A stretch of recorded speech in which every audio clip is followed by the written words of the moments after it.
మళ్ళీ మా అమ్మ 9 వరకు ఆడుకోమంటది, కానీ 6ంటికే మా అమ్మ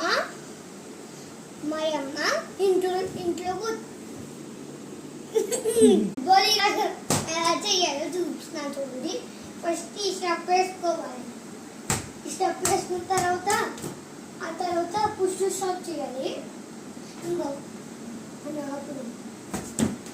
అలాగే ఆపాలి. ఆ తర్వాత ఇదేమో వెల్కమ్ టు ఛానల్. ఏంటని చెప్తావరా ముండా?